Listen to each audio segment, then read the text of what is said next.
welcome back. It's another Friday Reads video, and I thought I'd throw in a little bit of a book haul too, so 2 videos, 1 time filming. Hey! Anyway, so what am I reading? If you saw my last unboxing, which I just posted, I'm going to be reading this one, The Dead House by Dawn Kurtagic. This is a book I won on the author's channel in a giveaway. I am only on page 38 so far, and I'm already loving it. This is super clever. I love the whole format of it. What we have is 2 lives living in one body. There is Carly, who gets the day, and Caitlin, who gets the night. And there was some event, it says 25 years ago, like a boarding high school, burned down. 3 students were killed in a blaze, 20 were injured, and 1, Carly Johnson, disappeared. And for 2 decades, little was uncovered about what became known as the Johnson incident. What we have as the story is unfolding is a whole bunch of diary excerpts, and there's a memory book. This is how these 2 characters communicate between each other, Carly and Caitlin. They write notes to each other. Could be post-it notes, which they've started using because the therapist is spying on the memory book they were using before. So post-it notes are hiding. There's the diary that belongs to Caitlin. But the thing is, there is no Caitlin Johnson. Apparently she never existed. So what's going on? Is there a case of multiple personality? Is there possession going on here? Don't know yet, but as the story's unfolding, it is just fascinating. And like I said, there's also video transcripts in through here, and it's all laid out in this very unique format, and it just makes it even more interesting. So I'm really loving this one so far. That's pretty much all I'm planning on reading this weekend. I really just want to focus on that. Moving on to this sort of book haul I'm kind of throwing in here.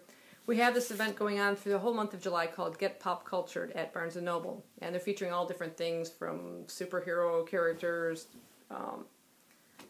There was a Minion Day, all sorts of stuff. And I think it was last Saturday they had one for manga. So it was one of our booksellers was teaching a class on drawing manga. And she is really, really talented. And we also did a staff recommend for various favorite mangas. So she drew the people that recommended titles, she drew them as manga characters. And that's mine, guys. I mean, that is just super awesome with the hoodie and the glasses and the hair. I thought, oh my god, perfect. I absolutely love it.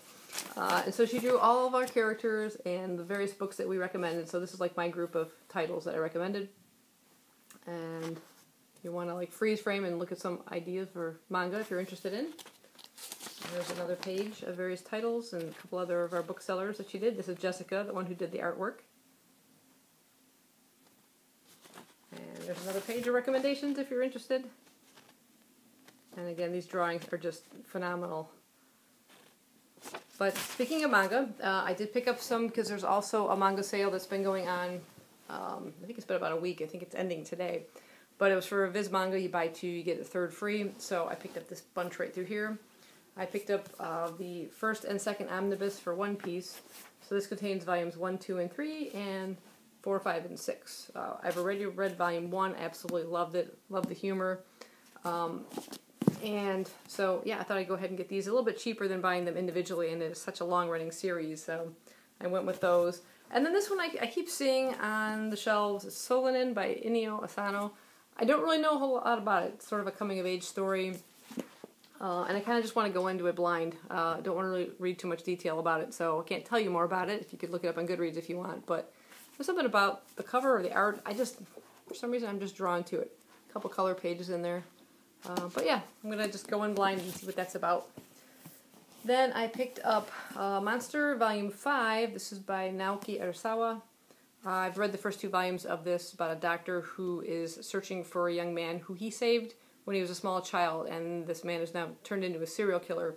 And so he feels responsible. He's also kind of under suspicion for these deaths, so he's trying to track this guy down. But I read the first 2 volumes. I still have 3 and 4 to read before I get to this one, but decided to go ahead and pick that one up when it came out.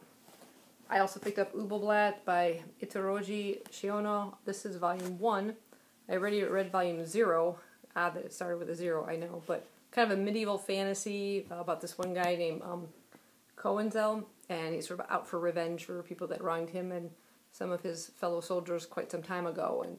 And it is definitely for mature readers. The first one had a lot of nudity and stuff in it. This one doesn't seem to have that, but there's a lot of violence because there's battles and things like that. But really, really good series.